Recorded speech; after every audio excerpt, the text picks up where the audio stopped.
Punjabi radio USA ਸੁਣ ਰਹੇ ਸਾਰੇ ਸਰੋਤਿਆਂ ਨੂੰ ਬਲਵਿੰਦਰ ਕੌਰ ਵੱਲੋਂ ਪਿਆਰ ਭਰੀ ਸਤਿ ਸ਼੍ਰੀ ਅਕਾਲ। ਸਰੋਤਿਆਂ, ਪ੍ਰੋਗਰਾਮ ਖਬਰ ਤੇ ਨਜ਼ਰ ਪ੍ਰੋਗਰਾਮ ਦੇ ਵਿੱਚ ਅੱਜ ਸਾਡੇ ਨਾਲ ਹੋਣਗੇ ਬਲਤੇਜ ਪੰਨੂ। ਦੱਸਣਗੇ ਕਿ ਭਾਰਤ ਵਿੱਚ ਪੰਜਾਬ ਦੇ ਵਿੱਚ ਕੀ ਕੁਛ ਵਾਪਰ ਰਿਹਾ ਆ। ਉਹਨਾਂ ਨਾਲ ਆਪਾਂ ਗੱਲਬਾਤ ਕਰਾਂਗੇ। ਤੁਸੀਂ ਪੰਜਾਬੀ ਰੇਡੀਓ USA ਨੂੰ ਸੁਣ ਸਕਦੇ, ਰੇਡੀਓ ਸੈੱਟ 'ਤੇ, ਨੈੱਟ 'ਤੇ, ਫੋਨ 'ਤੇ ਸੁਣ ਸਕਦੇ ਆ। ਜੇ ਤੁਸੀਂ ਦੂਰ ਦਰੇਡੇ ਹੋ, ਕਿਸੇ ਹੋਰ ਵੀ ਕੰਟਰੀ 'ਚ ਰਹਿੰਦੇ ਆ, ਤਾਂ ਤੁਸੀਂ ਪੰਜਾਬੀ ਰੇਡੀਓ USA ਨੂੰ ਨੈੱਟ ਦੇ ਥਰੂ ਸੁਣ ਸਕਦੇ ਆ ਜੀ, www.punjabiradiousa.com। ਜੇ ਤੁਸੀਂ ਅਮਰੀਕਾ ਦੇ ਵਿੱਚ ਰਹਿੰਦੇ ਆ, ਕੈਨੇਡਾ 'ਚ, ਜਰਮਨੀ ਦੇ ਵਿੱਚ ਜਾਂ ਫਰਾਂਸ ਦੇ ਵਿੱਚ, ਇਟਲੀ 'ਚ ਕਿਤੇ ਵੀ ਰਹਿੰਦੇ ਆ, ਅਤੇ ਤੁਸੀਂ ਇਸ ਨੂੰ ਫੋਨ ਦੇ ਰਾਹੀਂ ਵੀ ਸੁਣ ਸਕਦੇ ਆ। ਫੋਨ ਨੰਬਰ 8325515029 ਅਮਰੀਕਾ ਲਈ, ਜਰਮਨੀ ਲਈ 5118090041, UK ਲਈ 3300101100, ਫਰਾਂਸ ਲਈ 3318014255, ਆਸਟ੍ਰੇਲੀਆ ਲਈ 0280805601, ਟੋਰਾਂਟੋ ਲਈ 6479579633, British Columbia 6046709696, 778-656-0460, Calgary 587-315-0587, Italy 39-689-970-694, Pakistan 92021371306112। ਇਹਨਾਂ ਨੰਬਰਾਂ ਤੇ ਡਾਇਲ ਕਰਕੇ ਤੁਸੀਂ ਪੰਜਾਬੀ ਰੇਡੀਓ USA ਨੂੰ ਸੁਣ ਸਕਦੇ ਹੋ ਜੀ। ਸਾਡੇ ਅੱਜ ਦੇ ਖਬਰ ਤੇ ਨਜ਼ਰ ਪ੍ਰੋਗਰਾਮ ਦੇ ਸਪਾਂਸਰਸ ਖਾਲਸਾ ਇੰਸ਼ੋਰੈਂਸ ਏਜੰਸੀ ਵਾਲੇ, ਜੋ ਹਰ ਇੱਕ ਤਰ੍ਹਾਂ ਦੀ ਇੰਸ਼ੋਰੈਂਸ ਕਰਦੇ ਨੇ। ਉਹਨਾਂ ਦਾ ਫੋਨ ਨੰਬਰ 4082722500। ਗੁਰਜੀਤ ਸਿੰਘ ਚਾਂਪੁਰ, ਗੁਰਦੀਪ ਸਿੰਘ ਬਿਰਦੀ, ਇਹਨਾਂ ਦੇ ਬਹੁਤ ਬਹੁਤ ਧੰਨਵਾਦੀ ਹੈ। ਇਹਨਾਂ ਨੇ ਇਸ ਪ੍ਰੋਗਰਾਮ ਨੂੰ ਸਪਾਂਸਰ ਕਰਕੇ ਤੁਹਾਡੇ ਤੱਕ ਪਹੁੰਚਾਇਆ। ਹੁਣ ਆਪਾਂ ਗੱਲਬਾਤ ਕਰਾਂਗੇ ਬਲਤੇਜ ਪੰਨੂ ਹੋਰਾਂ ਨਾਲ। ਬਲਤੇਜ ਪੰਨੂ ਜੀ, ਸਤਿ ਸ਼੍ਰੀ ਅਕਾਲ, ਸਵਾਗਤ ਹੈ ਜੀ। ਸਤਿ ਸ਼੍ਰੀ ਅਕਾਲ ਜੀ, ਧੰਨਵਾਦ ਜੀ, ਬਹੁਤ ਮਿਹਰਬਾਨੀ।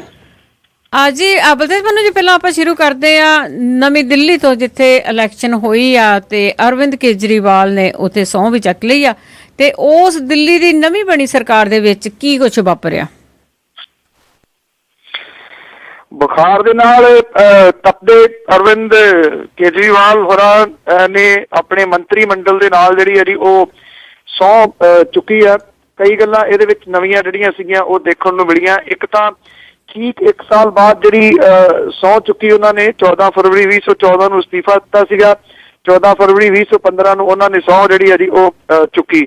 ਔਰ ਇਸ ਵਾਰੀ ਇੱਕ ਬੇਹੱਦ ਮੈਚੁਰ ਜਿਹੜਾ ਸੀਗਾ ਜੀ ਉਹ ਵਿਅਕਤੀ ਨਜ਼ਰ ਆਇਆ। ਪਿਛਲੀ ਵਾਰੀ ਜਦੋਂ ਉਹਨਾਂ ਨੇ ਸਹੁੰ ਚੁੱਕੀ ਸੀ ਤਾਂ ਉਸ ਟਾਈਮ ਦੇ ਉੱਤੇ ਇਉਂ ਲੱਗਦਾ ਸੀਗਾ ਜੀ ਕਿ ਇੱਕ ਜਿਹੜਾ ਇਨਕਲਾਬੀ ਜਿਹੜਾ ਵਿਅਕਤੀ ਆ ਉਹ ਸਹੁੰ ਚੁੱਕ ਰਿਹਾ। ਇਸ ਵਾਰੀ ਇਨਕਲਾਬੀ ਦੇ ਨਾਲ ਨਾਲ ਇਉਂ ਲੱਗਿਆ ਜੀ ਕਿ ਇੱਕ ਬੇਹੱਦ ਜਿਹੜਾ ਮੈਚੁਰ ਵਿਅਕਤੀ ਜਿਹਦੇ ਕੋਲੇ ਇੱਕ ਵਿਜ਼ਨ ਹੈ ਉਹ ਸਹੁੰ ਚੁੱਕ ਰਿਹਾ ਜੀ।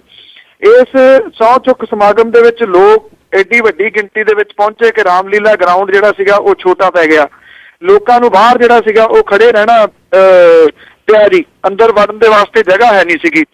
ਲੋਕਾਂ ਦੇ ਵਿੱਚ ਉਤਸ਼ਾਹ ਪੱਖੋਂ ਤੁਸੀਂ ਇਹ ਦੇਖ ਸਕਦੇ ਹੋ ਕਿ ਫਰੀਦਾਬਾਦ ਤੱਕ ਜਿਹੜੇ 3 ਵੀਲਰਾਂ ਵਾਲੇ ਸੀਗੇ ਜੀ, ਉਹਨਾਂ ਨੇ ਮੁਫਤ ਲੋਕਾਂ ਨੂੰ ਢੋਇਆ ਔਰ ਉਹਨਾਂ ਨੇ ਕਿਸੇ ਤੋਂ ਪੈਸੇ ਨਹੀਂ ਲਏ।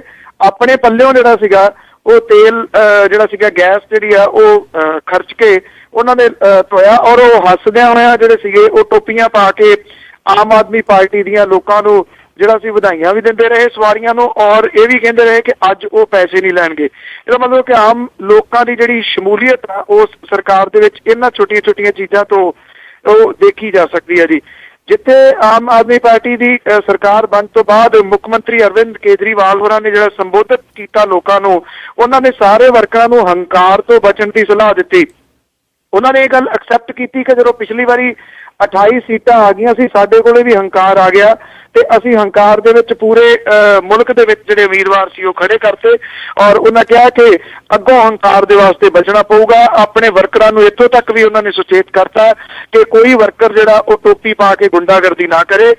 ਉਹਨਾਂ ਨੇ ਪੁਲਿਸ ਆਫੀਸਰਸ ਨੂੰ ਕਿਹਾ ਕਿ ਮੁੱਖ ਮੰਤਰੀ ਦੇ ਤੌਰ ਦੇ ਉੱਤੇ ਮੇਰੀ ਹਦਾਇਤ ਹੈ ਕਿ ਕੋਈ ਵਿਅਕਤੀ ਇਸ ਤਰ੍ਹਾਂ ਦਾ ਲੱਗੇ ਜਿਹੜਾ ਪਾਰਟੀ ਲੈਵਲ ਦੇ ਉੱਤੇ ਟੋਪੀ ਪਾ ਕੇ ਕਿਸੇ ਦੇ ਨਾਲ ਬਦਤਮੀਜ਼ੀ ਕਰੇ ਤਾਂ ਉਹਨੂੰ ਤੁਰੰਤ ਅਰੈਸਟ ਕਰੋ, ਉਹਨੂੰ ਦੁੱਗਣੀ ਸਜ਼ਾ ਜਿਹੜੀ ਹੈ ਜੀ ਉਹ ਦਿਓ।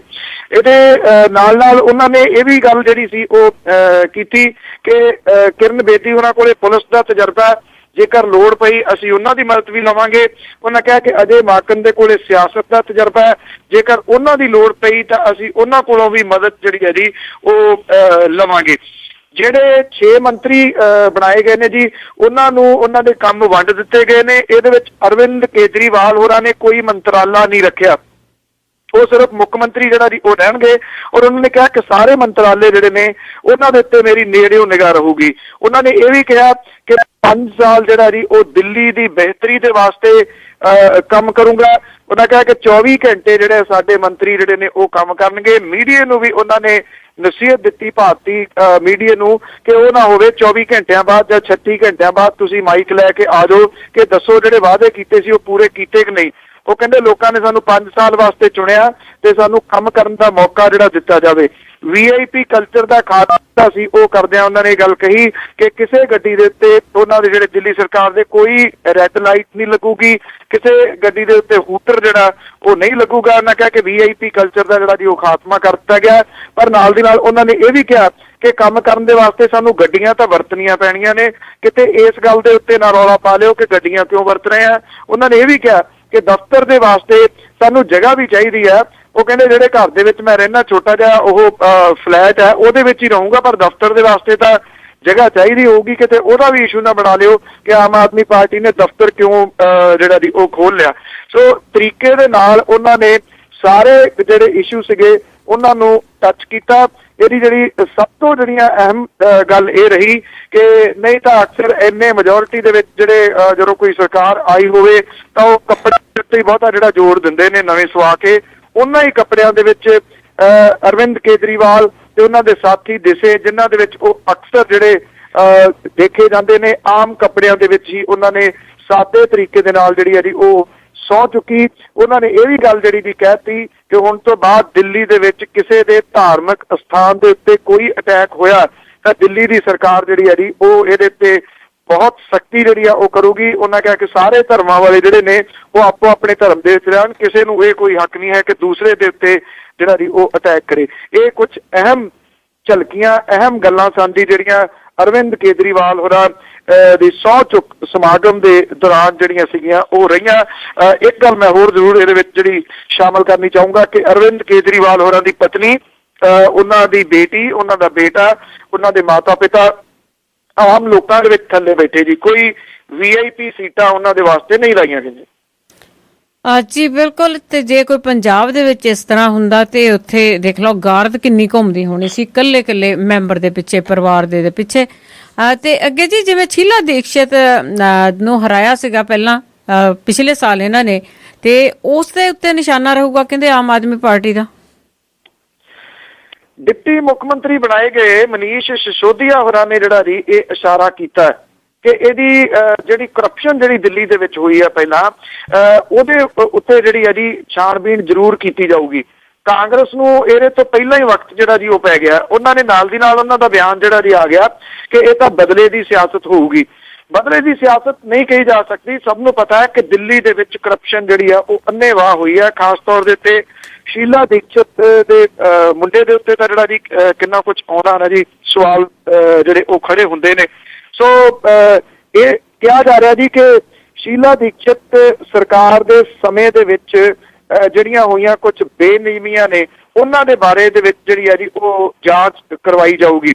ਔਰ ਉਮੀਦ ਕੀਤੀ ਜਾ ਸਕਦੀ ਹੈ ਜੀ ਕਿ ਕੁਝ ਕਰਪਟ ਲੋਕ ਜਿਹੜੇ ਨੇ ਉਹ ਘੇਰੇ ਦੇ ਵਿੱਚ ਆਉਣਗੇ, ਕਿਉਂਕਿ ਅਰਵਿੰਦ ਕੇਜਰੀਵਾਲ ਦੀ ਸਰਕਾਰ ਨੇ ਜਿਹੜੇ ਅਹਿਮ ਕੁਝ ਮਸਲੇ ਨੇ ਉਹਦੇ ਵਿੱਚ ਭ੍ਰਿਸ਼ਟਾਚਾਰ ਦਾ ਮੁੱਦਾ ਜਿਹੜਾ ਜੀ ਉਹ ਪਹਿਲੇ ਨੰਬਰ ਦੇ ਉੱਤੇ ਰੱਖਿਆ।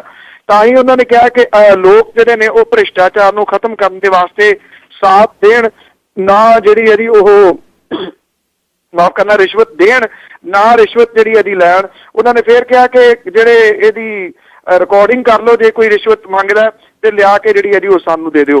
ਜਿਵੇਂ ਕਾਂਗਰਸ ਦੇ ਇਸ ਵੇਲੇ ਲੱਗ ਰਿਹਾ ਜੀ ਜਿਹੋ ਜਿਹੇ ਉਹਦੇ ਬਿਆਨ ਵਗੈਰਾ ਆਏ ਨੇ, ਸਿੱਧਾ ਅਸਰ ਇਹ ਲੱਗ ਰਿਹਾ ਜੀ ਕਿ ਉਹਨਾਂ ਦੇ ਉੱਤੇ ਉਹਨਾਂ ਨੂੰ ਪਤਾ ਹੈ ਕਿ ਇਹ ਮਾਮਲਾ ਜਿਹੜਾ ਜੀ ਖੁੱਲੂਗਾ। ਖਾਸ ਤੌਰ ਦੇ ਉੱਤੇ ਕਾਮਨਵੈਲਥ ਖੇਡਾਂ ਦੇ ਵਿੱਚ ਜਿਹੋ ਜਿਹੀ ਕਰਪਸ਼ਨ ਹੋਈ ਸੀਗੀ ਜਾਂ ਦਿੱਲੀ ਦੀ ਸਰਕਾਰ ਦੇ ਵਿੱਚ ਕੁਝ ਜਿਹੜੀਆਂ ਬੇਨਿਯਮੀਆਂ ਸੀਗੀਆਂ, ਇਹ ਮਾਮਲਾ ਉੱਭਰੂਗਾ ਆਉਣ ਵਾਲੇ ਦਿਨਾਂ 'ਚ ਦਿੱਲੀ 'ਚ ਜੀ।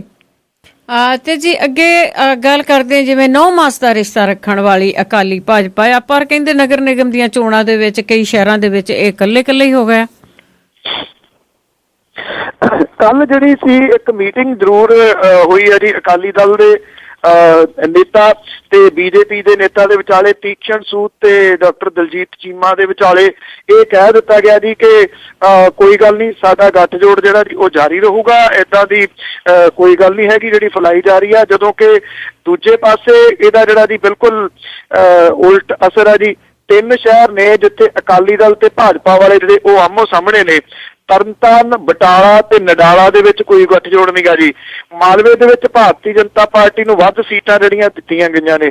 ਨਾਲ ਦੀ ਨਾਲ ਅਕਾਲੀ ਦਲ ਵਾਲੇ ਇਹ ਵੀ ਕਹੀ ਜਾਂਦੇ ਆ ਕਿ ਭਗਵੇਂ ਵਾਲਿਆਂ ਨੂੰ ਜਿਹੜਾ ਜੀ ਇਸ ਵਾਰੀ ਲੜ ਕੇ ਚੋਣਾਂ ਦੇਖ ਲੈਣ ਦਿਓ, ਉਹਨਾਂ ਨੂੰ ਵਹਿਮ ਜਿਹੜਾ ਜੀ ਉਹ ਕੱਢ ਲੈਣ ਦਿਓ, ਜਿਹੜਾ ਉਹਨਾਂ ਨੂੰ ਹੋਇਆ ਕਿ ਸਾਡੀ ਜਿਹੜੀ ਆ ਜੀ ਵੋਟ ਬੈਂਕ ਇੱਥੇ ਵੱਧ ਗਿਆ।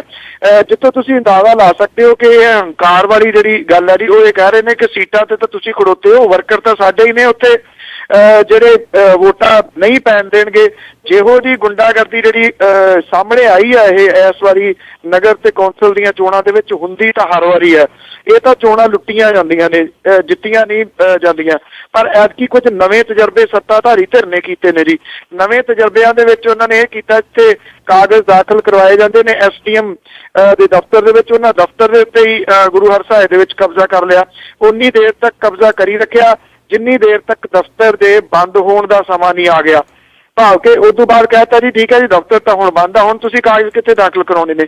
ਇਸ ਟਾਈਪ ਦੀ ਜਿਹੜੀ ਗੁੰਡਾਗਰਦੀ ਹੈ ਉਹ ਵੇਖਣ ਨੂੰ ਮਿਲੀ ਹੈ। ਇਹ ਤਾਂ ਵੈਸੇ ਹੁਣ ਜੀ ਇਹਨਾਂ ਨੂੰ ਕਹਿ ਦੇਣਾ ਚਾਹੀਦਾ ਸੀ ਜਿਹੜੇ ਜਿਹੜੇ ਪੁਆਇੰਟ ਕਰਨੇ ਆ ਉਹ ਕਰ ਲਓ, ਕਿਉਂਕਿ ਲੜਾਈਆਂ ਝਗੜੇ ਜਿਹੜੇ ਵੇਸਟੇਜ ਆਫ ਮਨੀ ਉਹੀ ਹੈ ਇਹਦੇ ਵਿੱਚ ਜੀ। ਔਰ ਜਿਹੋ ਜਿਹੇ ਹਾਲਾਤ 3 ਸ਼ਹਿਰਾਂ ਦੇ ਬਣੇ ਨੇ ਜਾਂ ਬਾਕੀ ਥਾਵਾਂ ਦੇ ਉੱਤੇ ਕੁੱਟ ਕਟਾਪਾ ਸ਼ੁਰੂ ਹੋਇਆ, ਸ਼ਾਇਦ ਪੰਜਾਬ ਦੇ ਵਿੱਚ ਇਹ ਕੰਮ ਜਿਹੜਾ ਜੀ ਆਉਣ ਵਾਲੇ ਦਿਨਾਂ ਦੇ ਵਿੱਚ ਇਦੋਂ ਵੱਧ ਹੋਰ ਖਰਾਬ ਹੋਊਗਾ ਜੀ। ਜੀ ਬਿਲਕੁਲ ਖਰਾਬ ਹੋਣ ਦੇ ਅਸਾਰ ਪਸਾਰਿਆ ਜਿਹੜੇ ਉਹ ਵਧੇ ਪਏ ਆ।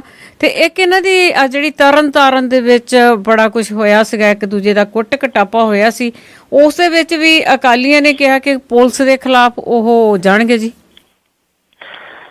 ਜੀ ਪਹਿਲਾਂ ਤਾਂ ਬੀਜੇਪੀ ਕਿਉਂਕਿ ਜਿਹੜਾ ਅਨਿਲ ਜੋਸ਼ੀ ਦਾ ਭਰਾ ਜੀ ਉਹਨੂੰ ਕੁੱਟਿਆ ਗਿਆ ਸੀਗਾ, ਫਿਰ ਅਲਟੀਮੇਟਮ ਜਿਹੜਾ ਸੀਗਾ ਜੀ ਉਹ ਦਿੱਤਾ ਬੀਜੇਪੀ ਨੇ 24 ਘੰਟੇ ਦਾ, ਤੇ ਥਾਣੇਦਾਰ ਜਿਹੜਾ ਸੀਗਾ ਉਹ ਮੁਅੱਤਲ ਕਰ ਦਿੱਤਾ ਗਿਆ। ਹੁਣ ਦੂਜੀ ਧਿਰ ਜਿਹੜੀ ਆ ਜੀ ਉੱਠ ਖੜੀ ਹੋਈ ਆ। ਬਹੁਤ ਚਰਚਿਤ ਹਰਮੀਤ ਸਿੰਘ ਸੰਧੂ ਜਿਹੜਾ ਉੱਥੋਂ ਦਾ MLA ਆ ਤੇ ਉਹ ਚੀਫ ਪਾਰਲੀਮਾਨੀ ਸੈਕਟਰੀ ਵੀ ਆ। ਬਹੁਤ ਚਰਚਿਤ, ਤੁਸੀਂ ਸਮਝ ਹੀ ਲੈਣਾ ਕਿਉਂ ਬਹੁਤ ਚਰਚਿਤ ਆ। ਉਹਨੇ ਹੁਣ ਜਿਹੜਾ ਜੀ ਇੱਕ ਜਿਹੜੀ ਪ੍ਰੈਸ ਕਾਨਫਰੰਸ ਕਰਕੇ ਇਹ ਗੱਲ ਕਹੀ ਹੈ ਕਿ ਜਿਹੜੀ ਪੁਲਿਸ ਹੈ ਉਹਨੇ ਇੱਕ ਪਾਸੜ ਕਾਰਵਾਈ ਜਿਹੜੀ ਆ ਉਹ ਕੀਤੀ ਹੈ। ਭਾਵ ਕਿ ਅਕਾਲੀ ਜਿਹੜੇ ਲੋਕ ਨੇ ਉਹਨਾਂ ਦੇ ਉੱਤੇ ਉਹਨੇ ਕਾਰਵਾਈ ਕੀਤੀ ਹੈ, ਬੀਜੇਪੀ ਵਾਲਿਆਂ ਦੇ ਉੱਤੇ ਕਾਰਵਾਈ ਜਿਹੜੀ ਆ ਉਹ ਨਹੀਂ ਕੀਤੀ। ਇੱਕ ਪਾਸੇ ਤਾਂ ਇਹ ਦੋ ਚੀਜ਼ਾਂ ਇਹਦੇ ਵਿੱਚ ਬੜੀਆਂ ਅਜੀਬ ਦੇਖਣ ਵਾਲੀਆਂ ਨੇ। ਭਾਰਤੀ ਜਨਤਾ ਪਾਰਟੀ ਜਿਹੜੀ ਹੈ ਜਿਹੜੀ ਸਰਕਾਰ ਦੇ ਵਿੱਚ ਭਾਈਵਾਲ ਹੈ, ਉਹ ਆਪਣੀ ਸਰਕਾਰ ਨੂੰ ਹੀ ਅਲਟੀਮੇਟਮ ਦਿੰਦੀ ਹੈ ਕਿ 24 ਘੰਟੇ ਦਾ ਅਲਟੀਮੇਟਮ ਦਿੱਤਾ। ਹੁਣ ਹਰਮੀਤ ਸਿੰਘ ਸੰਧੂ ਜਿਹੜਾ ਜੀ ਉਹ ਉੱਠਦਾ ਕਹਿੰਦਾ ਕਿ ਪੁਲਿਸ ਨੇ ਇੱਕ ਪਾਸੇ ਜਿਹੜੀ ਹੈ ਜੀ ਉਹ ਕਾਰਵਾਈ ਜਿਹੜੀ ਹੈ ਜੀ ਉਹ ਕੀਤੀ ਹੈ। ਭਾਵ ਕਿ ਪੁਲਿਸ ਨੂੰ ਇਹ ਆਪਣੇ ਤਰੀਕੇ ਦੇ ਨਾਲ ਸਾਰੇ ਜਿਹੜੇ ਉਹ ਵਰਤਦੇ ਰਹੇ ਨੇ। ਪੁਲਿਸ ਨੇ ਇੱਕ ਕਾਰਵਾਈ ਕਿਵੇਂ ਹੋ ਗਈ ਜੀ, ਹਰਮੀਤ ਸੰਧੂ ਨੂੰ ਕੋਈ ਪੁੱਛਣ ਵਾਲਾ ਹੋਵੇ। ਜਦੋਂ ਇਹ ਕੁੱਟ ਰਹੇ ਸਨ ਅਨਿਲ ਜੋਸ਼ੀ ਦੇ ਭਰਾ ਨੂੰ, ਪੁਲਿਸ ਵਾਲੇ ਉੱਥੇ ਖੜੇ ਸੀਗੇ ਸਾਰੇ ਦੇ ਸਾਰੇ, ਉਹ ਵੀ ਤਾਂ ਇੱਕ ਪਾਸੇ ਸੀ ਨਾ ਜੀ। ਕਿ ਭਾਵ ਕਿ ਉਹਨਾਂ ਨੇ ਕੁਝ ਵੀ ਜਿਹੜੀ ਕਾਰਵਾਈ ਨਾ ਕੀਤੀ। ਜੇ ਨਾ ਉਹਨਾਂ ਨੇ ਕਾਰਵਾਈ ਸਮੇਂ ਸਿਰ ਕੀਤੀ ਹੁੰਦੀ ਤੇ ਸ਼ਾਇਦ ਏਦਾਂ ਦੇ ਹਾਲਾਤ ਜਿਹੜੇ ਸੀ ਉਹ ਨਾ ਬਣਦੇ ਜਿੱਦਾਂ ਦੇ ਅਸਲ ਦੇ ਵਿੱਚ ਇਹਨਾਂ ਨੇ ਜਿਹੜੇ ਸੀਗੇ ਉਹ ਬਣਾ ਦਿੱਤੇ। ਕਤਲ ਵਰਗੇ ਜਿਹੜੇ ਹਾਲਾਤ ਸੀ ਉਹ ਬਣ ਗਏ। ਇੱਕ ਬੰਦੇ ਜਿਹੜਾ ਅਕਾਲੀ ਲੀਡਰ ਆ ਜੀ ਉਹ ਪਿਸਤੌਲ ਤਾਣੀ ਖੜਾ ਦੂਜੇ ਦੇ ਉੱਤੇ, ਇਹ ਕਹਿੰਦੇ ਜੀ ਇੱਕ ਪਾਸੜ ਜਿਹੜੀ ਉਹ ਕਾਰਵਾਈ ਸੀਗੀ। ਸੋ ਤੁਸੀਂ ਅੰਦਾਜ਼ਾ ਲਾ ਸਕਦੇ ਹੋ, ਜਿਹੜਾ ਮੈਂ ਪਹਿਲੀ ਗੱਲ ਦੇ ਵਿੱਚ ਜਿਹੜਾ ਲਾਸਟ ਦੇ ਵਿੱਚ ਇਸ਼ਾਰਾ ਕੀਤਾ ਸੀਗਾ ਕਿ ਪੰਜਾਬ ਦੇ ਵਿੱਚ ਮਾਹੌਲ ਜਿਹੜਾ ਜੀ ਉਹ ਖਰਾਬ ਹੋਣ ਵੱਲ ਨੂੰ ਨਿਰੰਤਰ ਜਿਹੜਾ ਜੀ ਉਹ ਸਿੱਧਾ ਵੱਧ ਰਿਹਾ। ਕੀ ਨਿਗਮ ਦੀਆਂ ਚੋਣਾਂ ਨੇ, ਕੌਂਸਲ ਦੀਆਂ ਚੋਣਾਂ ਨੇ, ਉਹਦੇ ਵਾਸਤੇ ਦੋਵੇਂ ਧਿਰਾਂ ਖਾਸ ਤੌਰ ਦੇ ਉੱਤੇ ਜਿਹੜੇ ਅਕਾਲੀ ਵਰਕਰ ਨਹੀਂ ਮੈਂ ਕਹੂੰਗਾ, ਜਿਹੜੇ ਕੁਝ ਗੁੰਡਾ ਟਾਈਪ ਦੇ ਲੋਕ ਨੇ ਜੀ ਉਹ ਲਿਆ ਕੇ ਛੱਡੇ ਗਏ ਨੇ, ਜਿਹੜੇ ਕਿ ਇਸ਼ਾਰਾ ਕਰਦੇ ਨੇ ਜੀ ਕਿ ਪੰਜਾਬ ਦੇ ਵਿੱਚ ਆਉਣ ਵਾਲੇ ਦਿਨ ਕਿਹੋ ਜਿਹੇ ਹੋਣ ਵਾਲੇ। ਜੀ ਬਿਲਕੁਲ, ਜਿਸ ਕੀ ਲਾਠੀ ਉਸकी ਭੈਂਸ ਵਾਲਾ ਕੰਮ ਹੋਣ ਵਾਲਾ ਆ। ਤੇ ਅੱਗੇ ਜੀ ਹਰਿਆਣੇ ਚੱਲਦੇ ਆ। ਹਰਿਆਣੇ ਦੇ ਵਿੱਚ ਕਹਿੰਦੇ ਕਿ ਜਿਹੜੇ ਪੁਲਿਸ ਵਾਲੇ ਆ ਉਹ ਪੈਸੇ ਲੈ ਕੇ ਟਰੱਕਾਂ ਨੂੰ ਲੰਘਾਉਂਦੇ ਫੜੇ ਗਏ ਆ। ਐਕਚੁਅਲੀ ਜੀ ਇਹ ਬਿਲਕੁਲ ਜਿਹੜੇ ਹਰਿਆਣੇ ਦਾ ਇੱਕ ASP ਹੈ ਵਸੀਮ ਅਕਰਮ, ਉਹਨੇ ਜਿਹੜਾ ਜੀ ਸਾਦੇ ਕੱਪੜਿਆਂ ਦੇ ਵਿੱਚ ਜਿਹੜੇ ਟਰੱਕ ਵਗੈਰਾ ਡੰਗਰ ਲੈ ਕੇ ਜਾਂਦੇ ਨੇ ਜੀ, ਕਿਉਂਕਿ ਬਹੁਤ ਵੱਡੀ ਇਹ ਸਮੱਸਿਆ ਹੈ। ਇਹ ਸਿਰਫ ਉਦੋਂ ਖਤਮ ਹੋਈ ਸੀਗੀ ਜਦੋਂ 49 ਦਿਨ ਦੇ ਵਾਸਤੇ ਆਮ ਆਦਮੀ ਪਾਰਟੀ ਦੀ ਸਰਕਾਰ ਆਈ ਸੀਗੀ ਜੀ ਇੱਥੇ ਦਿੱਲੀ ਦੇ ਵਿੱਚ। ਔਰ ਦਿੱਲੀ ਦੇ ਵਿੱਚ ਇਹ ਆਸ ਹੁਣ ਫੇਰ ਵੱਜੀ ਆ ਜੀ ਕਿ ਉੱਥੇ ਜਿਹੜੀ ਕਰਪਸ਼ਨ ਹੈ ਉਹ ਘਟੂਗੀ। ਤੁਸੀਂ ਹੈਰਾਨ ਹੋਵੋਗੇ, ਸ਼ਾਇਦ ਪਿੱਛੇ ਜੇ ਇੱਕ ਵਾਰੀ ਇੱਕ ਰਿਪੋਰਟ ਜਾਰੀ ਹੋਈ ਸੀ ਕਿ ਭਾਰਤ ਦੇ ਵਿੱਚ ਟਰੱਕਾਂ ਵਾਲਿਆਂ ਤੋਂ ਲਈ ਜਾਂਦੀ ਜਿਹੜੀ ਰਿਸ਼ਵਤ ਆ ਰੋਜ਼ ਦੀ 100 ਕਰੋੜ ਰੁਪਈਆ ਹੈ ਜੀ, ਹਰ ਰੋਜ਼। ਜਿਹੜੇ ਨਾਕਿਆਂ ਦੇ ਉੱਤੇ ਕਦੀ ਕਿਤੇ ਉਹਨੂੰ ਰੋਕ ਲਿਆ ਜਾਂਦਾ, ਕਦੀ ਕਿਤੇ। ਇੱਕ ਦਿਨ ਇੱਕ ਟਰੱਕ ਵਾਲੇ ਦੇ ਨਾਲ ਗੱਲ ਹੋ ਰਹੀ ਸੀ, ਜਿਹੜੇ ਰਾਜਸਥਾਨ ਵਾਲੀ ਸਾਈਡ ਤੋਂ ਬਹੁਤ ਟਰੱਕ ਆਉਂਦੇ ਨੇ, ਕਹਿੰਦੇ ਪਿੱਛੇ ਸਾਨੂੰ ਕੋਈ ਨਹੀਂ ਰੋਕਦਾ, ਐਸ ਸੂਨ ਪੰਜਾਬ ਦੇ ਨਾਕੇ ਸ਼ੁਰੂ ਹੁੰਦੇ ਨੇ ਤੇ ਸਾਨੂੰ ਜਿਹੜਾ ਜੀ ਉਹ ਰੱਖਣੇ ਪੈਂਦੇ ਆ ਸਾਹਮਣੇ ਪੈਸੇ, ਵੀ ਕਿੱਥੇ 100 ਦੇਣਾ, ਕਿੱਥੇ 200 ਦੇਣਾ, ਕਿੱਥੇ 500 ਦੇਣਾ। ਜਿਹੜੇ ਟਰੱਕਾਂ ਵਾਲਿਆਂ ਨੂੰ ਭੇਜਦੇ ਨੇ ਜੀ ਉਹਨਾਂ ਦੇ ਮਾਲਕ, ਉਹ ਜਿਹੜਾ ਬਾਕੀ ਖਰਚਾ ਜਦੋਂ ਉਹਨਾਂ ਨੂੰ ਦਿੰਦੇ ਨੇ, ਫਿਰ ਰਿਸ਼ਵਤ ਦੇ ਪੈਸੇ ਜਿਹੜੇ ਆ ਜੀ ਉਹ ਵੱਖਰੇ ਤੌਰ ਦੇ ਉੱਤੇ ਨਾਲ ਦਿੰਦੇ ਨੇ ਕਿ ਇੰਨੀ ਇੱਥੋਂ ਤੱਕ ਜਾਂਦੇ ਆ ਜਿਹੜੀ ਆ ਉਹ ਰਿਸ਼ਵਤ ਦੇਣੀ ਪੈਣੀ ਆ। ਜਿਹੜੇ ਇਹ ASP ਸੀਗੇ, ਇਹ ਆਪ ਟਰੱਕ ਦੇ ਵਿੱਚ ਬਹਿ ਗਏ। ਜਦੋਂ ਰੋਕਿਆ ਗਿਆ ਤਾਂ ਡਰਾਈਵਰ ਸੀਗਾ ਜੀ, ਉਹਨੇ ਮੁੱਠੀ ਦੇ ਵਿੱਚ ਉਹਦੇ ਨੋਟ ਫੜਾਤਾ ਤੇ ਉਹਨੇ ਇਸ਼ਾਰਾ ਕਰਤਾ ਜੀ ਟਰੱਕ, ਉਹਨੇ ਨਾਲ ਦੀ ਨਾਲ ਉਤਰਾ ਵਿੱਚੋਂ ਦੀ ਵੀ ASP ਆ, ਤੇ ਪੁਲਿਸ ਨੂੰ ਜਿਹੜੀ ਸੀ ਉਹ ਹੱਥਾਂ ਪੈਰਾਂ ਦੀ ਜਿਹੜੀ ਉਹ ਪੈ ਗਈ। ਇੱਕ ਥਾਂ ਦੇ ਉੱਤੇ ਨਹੀਂ, ਉਹਨੇ ਇਹ ਟਰੱਕ ਦੇ ਨਾਲ ਜਾਂਦਾ ਜਿੱਥੇ ਜਿੱਥੇ ਪੁਲਿਸ ਵਾਲੇ ਜਿਹੜੇ ਉਹ ਖੜੇ ਸੀਗੇ ਜੀ, ਉਹ ਉਹਨਾਂ ਨੂੰ ਰਿਸ਼ਵਤ ਦਿੰਦੇ ਤੇ ਨਾਲ ਦੀ ਨਾਲ ਜਿਹੜਾ ਜੀ ਉਹ ਫੜ ਲੈਂਦਾ। 6 ਮੁਲਜ਼ਮ ਜਿਹੜੇ ਨੇ ਉਹ ਫੜੇ ਗਏ। 7ਵਾਂ ਜਿਹੜਾ ਸੀਗਾ ਜੀ, ਜਦੋਂ ਉਹਨੂੰ ਪਤਾ ਲੱਗਿਆ ਕਿ ਇਹ ਤਾਂ ਵਿੱਚ ਇਹਦੇ ਆਫੀਸਰ ਬੈਠਾ ਜੀ, ਉਹ ਭੱਜ ਹੀ ਗਿਆ ਸਣੇ ਵਰਦੀ ਦੇ, ਉਹ ਕਾਬੂ ਨਹੀਂ ਆਇਆ ਜੀ। 6 ਜਿਹੜੇ ਨੇ ਉਹ ਗ੍ਰਿਫਤਾਰ ਹੋਏ ਨੇ, ਫੜੇ ਗਏ ਨੇ, ਉਹਨਾਂ ਦੇ ਉੱਤੇ ਰਿਸ਼ਵਤ ਦਾ ਕੇਸ ਜਿਹੜਾ ਜੀ ਉਹ ਪਿਆ। ਇਹ ਆਪਣੀ ਕਿਸਮ ਦਾ ਬਿਲਕੁਲ ਡਿਫਰੈਂਟ ਜਿਹਾ ਜਿਹੜਾ ਉਹ ਆਪਰੇਸ਼ਨ ਆ ਜੀ, ਜਿਹੜਾ ਇਸ ਵਸੀਮ ਅਕਰਮ ਨੇ ਜਿਹੜਾ ਜੀ ਉਹ ਕੀਤਾ। ਜੇ ਉਹਦੇ ਆਫੀਸਰ ਕੁਝ ਆ ਜਾਣ ਤਾਂ ਦੇਖੋ ਨਿਰਸੰਦੇਹ ਇਹ ਜਿਹੜਾ ਮਹਿਕਮਾ ਹੈ ਟਰੱਕਾਂ ਵਾਲਿਆਂ ਦਾ, ਇਹ ਬਹੁਤ ਬੁਰੇ ਤਰੀਕੇ ਦੇ ਨਾਲ ਲੁੱਟ ਹੁੰਦਾ ਜੀ। ਜਿਹੜੀ ਟਰੱਕਾਂ ਵਾਲਿਆਂ ਦੀ ਖਿੱਚ ਆ ਜਿਹੜੀ ਸੜਕਾਂ ਦੇ ਉੱਤੇ ਆਪਾਂ ਦੇਖਦੇ ਆ, ਉਹਦਾ ਰੀਜ਼ਨ ਇੱਕ ਇਹ ਵੀ ਆ, ਜਿਹੜੇ ਪੁਲਿਸ ਵਾਲੇ ਨੇ ਨਾ ਜੀ, ਉਹ ਇੱਕਦਮ ਜਿੱਥੇ ਟਰੱਕ ਭਰਿਆ ਦੇਖਦੇ ਨੇ, ਦੂਜੇ ਸੂਬੇ ਦੀ ਲੱਗੀ ਹੋਈ ਆ ਲਾਇਸੈਂਸ ਪਲੇਟ, ਨਾਲ ਦੀ ਸਾਈਡ ਤੇ ਜਿਹੜਾ ਜੀ ਉਹ ਕਰ ਲਿਆ ਜਾਂਦਾ। ਸੋ ਇਹ ਇੱਕ ਨਵਾਂ ਆਪਰੇਸ਼ਨ ਸੀਗਾ ਹਰਿਆਣੇ ਦੇ ਵਿੱਚ, ਪਰ ਪ੍ਰੋਬਲਮ ਇਹ ਹੈ ਕਿ ਇਦਾਂ ਦੀਆਂ ਚੀਜ਼ਾਂ ਕਿਤੇ ਕਿਤੇ ਦੇਖਣ ਨੂੰ ਮਿਲਦੀਆਂ ਨੇ, ਕੰਟੀਨਿਊਸ ਨਹੀਂ ਹੁੰਦੀਆਂ। ਜੀ ਜੀ, ਕਿਤੇ ਕਿਤੇ ਕੋਈ ਜਿਹੜੀ ਖਬਰ ਨਿਕਲਦੀ ਹੈ ਜੀ। ਤੇ ਅੱਗੇ ਗੱਲ ਕਰਦੇ ਜੀ ਸਿਰਸੇ ਵਾਲੇ ਸਾਧ ਦੀ ਫਿਲਮ ਦੀ MSG ਉੱਤੇ ਰੋਕ ਲੱਗੀ ਹੋਈ ਆ, ਪਰ ਉਹ ਜਿਹੜੇ ਉਹਦੇ ਚੇਲੇ ਚਾਟੜੇ ਆ, ਉਹ ਕਹਿੰਦੇ ਵਿਆਹਾਂ ਸ਼ਾਦੀਆਂ ਦੇ ਵਿੱਚ ਬਰਾਤੀਆਂ ਬਣ ਕੇ ਉੱਥੇ ਹੀ ਉਹ ਟੀ-ਸ਼ਰਟਾਂ ਪਾ ਕੇ ਤੁਰੇ ਫਿਰਦੇ ਆ। ਵਿਆਹ ਦੇ ਵਿੱਚ ਜਾਂਦੇ ਆ ਜੀ, ਜਿਹੜੇ ਵਿਆਹ ਨੇ ਇਹ ਨਾ ਇੱਕ ਨਵਾਂ ਤਰੀਕਾ ਇਹ ਬਣਾ ਰਹੇ ਨੇ ਜੀ ਇਹਨੂੰ, ਫਿਲਮ ਦੀ ਜਿਹੜੀ ਪ੍ਰਮੋਸ਼ਨ ਦਾ, ਤੇ ਦੂਜਾ ਤੁਸੀਂ ਇਹ ਕਹਿ ਲਓ ਕਿ ਖਿਜਾਉਣ ਦਾ। ਪੰਜਾਬ ਦੇ ਵਿੱਚ ਫਿਲਮ ਦੇ ਉੱਤੇ ਪਾਬੰਦੀ ਤਾਂ ਲੱਗੀ ਹੋਈ ਆ ਜੀ, ਤੇ ਉਹ ਕੀ ਕਰ ਰਹੇ ਨੇ ਜੀ, ਜਿਹੜੀ ਬਰਾਤ ਕੋਈ ਜਿੰਨੀ ਵੀ ਬਰਾਤ ਹੁੰਦੀ ਆ, ਉਹ ਸਾਰੀ ਦੀ ਸਾਰੀ ਇਹ ਫਿਲਮ ਵਾਲੀਆਂ ਟੀ-ਸ਼ਰਟਾਂ ਪਾਉਂਦੀ ਆ ਜੀ, ਔਰ ਉਹ ਫਿਰ ਬਾਜ਼ਾਰਾਂ ਦੇ ਵਿੱਚੋਂ ਦੀ ਜਿਹੜਾ ਨੱਚ ਤੇ ਲੰਘਦੇ ਨੇ, ਤਰੀਕਾ ਉਹ ਬਣਾਉਂਦੇ ਨੇ ਬਰਾਤਾਂ ਦਾ। ਕੁਛ ਇਹ ਵੀ ਕਿਹਾ ਜਾ ਰਿਹਾ ਕਿ ਇਹਦੇ ਵਿੱਚ ਕੁਛ ਫੇਕ ਬਰਾਤਾਂ ਵੀ ਬਣਾ ਰਹੇ ਨੇ ਜੀ, ਉਹ ਕਿ ਇਹ ਤਾਂ ਜੀ ਬਰਾਤ ਜਾ ਰਹੀ ਹੈ, ਉਹਦੇ ਉੱਤੇ ਕਾਰਵਾਈ ਕੀ ਕੁਛ ਵੀ ਨਹੀਂ ਹੋ ਸਕਦੀ। ਸਾਰਿਆਂ ਨੇ ਫਿਲਮ ਦੀ ਪ੍ਰਮੋਸ਼ਨ ਵਾਲੀਆਂ ਟੀ-ਸ਼ਰਟਾਂ ਪਾਈਆਂ ਹੋਈਆਂ ਨੇ ਜੀ, ਉਹ ਡਾਂਸ ਕਰਦੇ ਜਾਂਦੇ ਨੇ, ਡਾਂਸ ਕਰਦੇ ਨੇ ਜਿਹੜੇ ਫਿਲਮ ਦੇ ਵਿੱਚ ਇਸ ਜਿਹੜੇ ਗੁਰਮੀਤ ਰਾਮ ਰਹੀਮ ਦੇ ਗਾਏ ਹੋਏ ਗਾਣੇ ਨੇ ਨਾ ਜੀ, ਉਹਨਾਂ ਗਾਣਿਆਂ ਦੇ ਉੱਤੇ। ਸੋ ਇਹ ਕਿਸਮ ਦੀ, ਜਿਵੇਂ ਮੈਂ ਤੁਹਾਨੂੰ ਕਿਹਾ ਕਿ ਇਹ ਖਿਜਾਉਣ ਦੇ ਵਾਸਤੇ ਜਿਹੜਾ ਨਾ ਜੀ ਉਹ ਕਰ ਰਹੇ ਨੇ, ਪਰ ਪੁਲਿਸ ਜਿਹੜੀ ਆ ਜੀ ਉਹ ਕੁਝ ਵੀ ਕਰ ਨਹੀਂ ਰਹੀ। ਇਹ ਕਿਹਾ ਜਾ ਰਿਹਾ ਹੁਣ ਡੇਰੇ ਦੇ ਵੱਲੋਂ ਕਿ ਉਹ ਇਸ ਫਿਲਮ ਨੂੰ ਲੈ ਕੇ ਉਹ ਪੰਜਾਬ ਹਰਿਆਣਾ ਹਾਈ ਕੋਰਟ ਦਾ ਰੁਖ ਜਿਹੜਾ ਜੀ ਉਹ ਕਰਨਗੇ ਕਿ ਜੇ ਚੰਡੀਗੜ੍ਹ ਦੇ ਵਿੱਚ ਰਿਲੀਜ਼ ਹੋ ਗਈ, ਹਰਿਆਣੇ ਦੇ ਵਿੱਚ ਰਿਲੀਜ਼ ਹੋ ਗਈ, ਬਾਕੀ ਜਗ੍ਹਾ ਦੇ ਉੱਤੇ ਰਿਲੀਜ਼ ਹੋ ਗਈ, ਤੇ ਪੰਜਾਬ ਦੇ ਵਿੱਚ ਵੀ ਇਹਦੀ ਰਿਲੀਜ਼ ਕਰਨ ਦੀ ਪਰਮਿਸ਼ਨ ਜਿਹੜੀ ਆ ਜੀ ਉਹ ਮਿਲਣੀ ਚਾਹੀਦੀ ਆ। ਜੇ ਪਰਮਿਸ਼ਨ ਮਿਲਦੀ ਆ ਤਾਂ ਫਿਰ ਪੰਜਾਬ ਦੇ ਵਿੱਚ ਜਿਹੜਾ ਜੀ ਉਹ ਕੀ ਹੁੰਦਾ ਜਾਂ ਕਿਹੋ ਜਿਹਾ ਹਾਲਾਤ ਬਣਦੇ ਨੇ, ਇਹ ਅਜੇ ਜਿਹੜਾ ਜੀ ਉਹ ਦੇਖਣਾ ਪਊਗਾ। ਪਰ ਇੰਨਾ ਜ਼ਰੂਰ ਹੈ ਜੀ ਕਿ ਕੋਸ਼ਿਸ਼ਾਂ ਜਿਹੜੀਆਂ ਨੇ ਨਾ ਦੋਵਾਂ ਤਰ੍ਹਾਂ ਦੀਆਂ ਉਹ ਜਾਰੀ ਨੇ ਕਿ ਕਿਹੜੇ ਤਰੀਕੇ ਦੇ ਨਾਲ ਮਾਹੌਲ ਜਿਹੜਾ ਜੀ ਉਹਨੂੰ ਖਰਾਬ ਕੀਤਾ ਜਾਵੇ। ਬਿਲਕੁਲ ਜੀ, ਇਹ ਵੀ ਸੁਣਨ ਦੇ ਵਿੱਚ ਆਇਆ ਕਿ ਜਿਹੜੀ ਇਹ ਮੂਵੀ ਆ ਪੰਜਾਬ ਦੇ ਵਿੱਚ ਬਾਦਲਾਂ ਲਈ ਬੜਾ ਸਿਰਦਰਦੀ ਬਣਨੇ ਵਾਲੀ ਹੈ। ਸਿਰਦਰਦੀ ਬਣ ਸਕਦੀ ਹੈ ਜੀ, ਬਿਲਕੁਲ ਬਣ ਸਕਦੀ ਹੈ। ਜਿਵੇਂ ਮੈਂ ਤੁਹਾਨੂੰ ਕਿਹਾ ਕਿ ਜੇ ਅਦਾਲਤ ਤੋਂ ਉਹ, ਕਿਉਂਕਿ ਜੇ ਟੈਕਨੀਕਲ ਪੁਆਇੰਟ ਇਹਦਾ ਦੇਖਿਆ ਜਾਵੇ ਤਾਂ ਅਦਾਲਤ ਤੋਂ ਪਰਮਿਸ਼ਨ ਇਹਨਾਂ ਨੂੰ ਮਿਲ ਜਾਣੀ ਹੈ ਜੀ, ਜੇ ਇਹ ਅਦਾਲਤ ਤੱਕ ਰੁਕ ਕਰਦੇ ਨੇ ਤਾਂ। ਉਹਦਾ ਰੀਜ਼ਨ ਹੈ ਜਦੋਂ ਸੈਂਸਰ ਬੋਰਡ ਨੇ ਇਸ ਫਿਲਮ ਨੂੰ ਜਿਹੜਾ ਜੀ ਉਹ ਪਾਸ ਕੀਤਾ ਤੇ ਬਾਕੀ ਜਗ੍ਹਾ ਦੇ ਉੱਤੇ ਇਹ ਜਿਹੜੀ ਹੈ ਜੀ ਰਿਲੀਜ਼ ਹੋ ਗਈ ਆ, ਤੇ ਮਿਲੇ ਇੱਥੇ ਵੀ ਜਾਣੀ ਹੈ ਜੀ ਪਰਮਿਸ਼ਨ।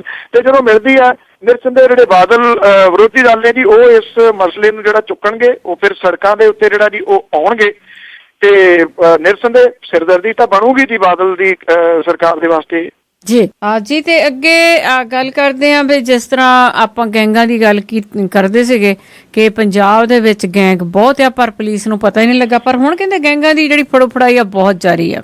ਤੁਸੀਂ ਹੈਰਾਨ ਹੋਵੋਗੇ ਜੀ ਕਿ ਕੱਲੇ ਮਾਲਵੇ ਦੇ ਖੇਤਰ ਦੇ ਵਿੱਚ ਇਸ ਵੇਲੇ 13 ਗੈਂਗ ਜਿਹੜੇ ਨੇ ਉਹ ਸਰਗਰਮ ਨੇ ਕੱਲੇ ਮਾਲਵੇ ਦੇ ਵਿੱਚ। ਜੇ ਟੋਟਲ ਪੰਜਾਬ ਦੀ ਗੱਲ ਕਰੀਏ ਤਾਂ ਜਿਹੜੇ ਜੀ ਤਕਰੀਬਨ 3 ਦਰਜਨ ਦੇ ਕਰੀਬ ਜਿਹੜੇ ਗੈਂਗ ਨੇ ਉਹ ਕਿਹਾ ਜਾਂਦਾ। ਇਹਨਾਂ ਦੇ ਵਿੱਚੋਂ ਜਿਹੜੇ 2 ਦਰਜਨ ਨੇ ਉਹ ਵੱਡੇ ਗੈਂਗ ਨੇ, 1 ਦਰਜਨ ਜਿਹੜਾ ਗੈਂਗ ਹੈ ਜੀ ਉਹ ਬੇਹੱਦ ਖਤਰਨਾਕ ਨੇ। ਇਹ ਗੈਂਗਸਟਰ ਜਿਹੜੇ ਉਹ ਪੈਦਾ ਕਿੱਥੋਂ ਹੋਏ ਔਰ ਇਹਨਾਂ ਦਾ ਸੋਰਸ ਆਫ ਜਿਹੜਾ ਜੀ ਉਹ ਇਨਕਮ ਕੀ ਆ, ਇਹ ਬੜੀਆਂ ਦਿਲਚਸਪ ਗੱਲਾਂ ਨੇ ਜੀ ਜਿਹੜੀਆਂ ਦੇਖਣ ਵਾਲੀਆਂ। ਕਿਉਂਕਿ ਜਦੋਂ ਸੁੱਖਾ ਕਾਹਲਵਾਂ ਦਾ ਕਤਲ ਹੋਇਆ ਉਦੋਂ ਤੋਂ ਹੀ ਸਾਹਮਣੇ ਆਉਣ ਲੱਗਾ ਨਾ ਜੀ ਇੱਕ ਆ ਵੀ ਗੈਂਗਸਟਰ ਹੈਗਾ ਜੀ, ਇੱਕ ਆ ਵੀ ਗੈਂਗਸਟਰ ਹੈਗਾ। ਉਹ ਹੌਲੀ ਹੌਲੀ ਜਿਹੜੀਆਂ ਜੀ ਇਹ ਕਹਾਣੀਆਂ ਸਾਹਮਣੇ ਆਉਣ ਲੱਗੀਆਂ।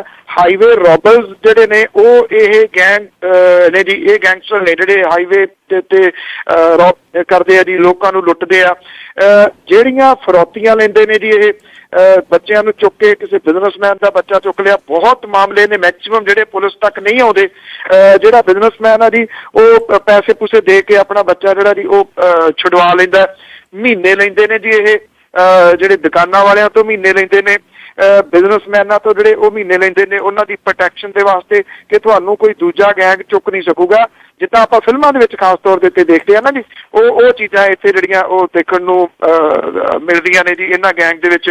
ਹੁਣ ਇੱਕ ਰਾਜਾ ਕਸਾਈ ਜਿਹੜਾ ਗੈਂਗ ਆ ਉਹ ਸੰਗਰੂਰ ਦੇ ਵਿੱਚ ਫੜਿਆ ਗਿਆ ਜੀ, ਔਰ ਇਹਦੇ ਤੋਂ ਜਿਹੜੀ ਚੋਰੀ ਦੀ ਕਾਰ ਵੀ ਫੜੀ ਗਈ ਆ। ਉਹਦੇ 4 ਜਿਹੜੇ ਸਾਥੀ ਨੇ ਉਹ ਫੜੇ ਗਏ ਨੇ।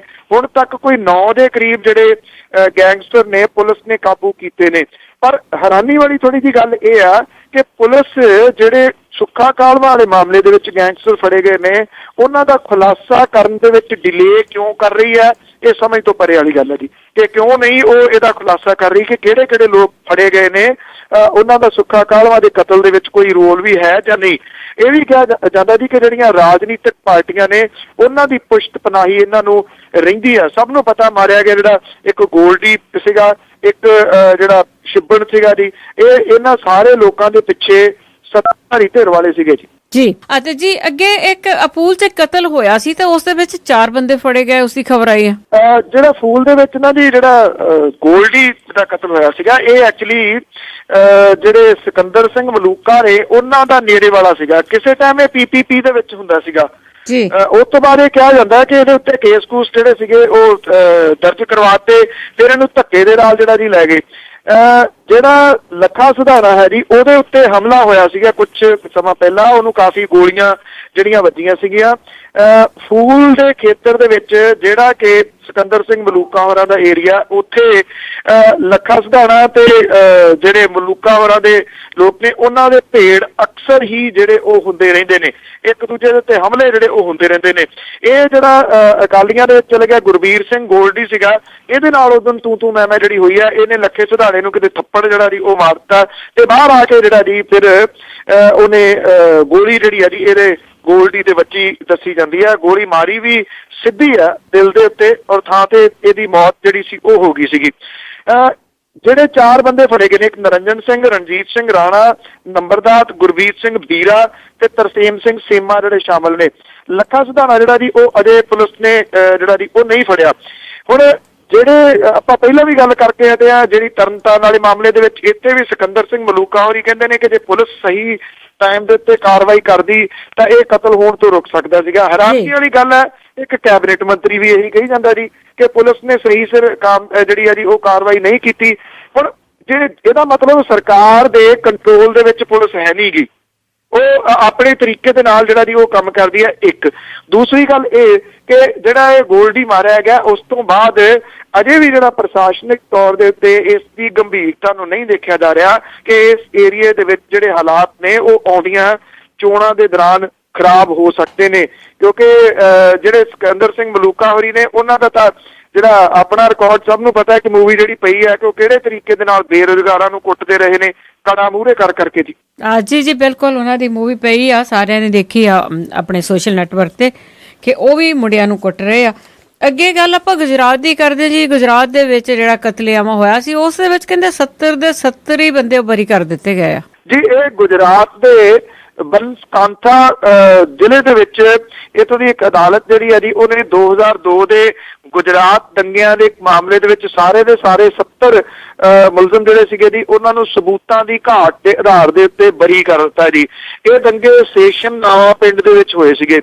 2 ਮਾਰਚ 2002 ਨੂੰ ਇਸ ਪਿੰਡ ਦੇ ਵਿੱਚ ਭੜਕੇ ਦੰਗਿਆਂ ਦੇ ਦੌਰਾਨ ਪੁਲਿਸ ਦੇ ਵੱਲੋਂ ਕੀਤੀ ਗਈ ਫਾਇਰਿੰਗ ਦੇ ਵਿੱਚ ਕੁਝ 14 ਦੇ ਕਰੀਬ ਮੁਸਲਿਮ ਭਾਈਚਾਰਾ ਤੇ ਹਿੰਦੂ ਭਾਈਚਾਰੇ ਦੇ 2 ਵਿਅਕਤੀ ਜਿਹੜੇ ਉਹ ਮਾਰੇ ਗਏ ਸੀਗੇ।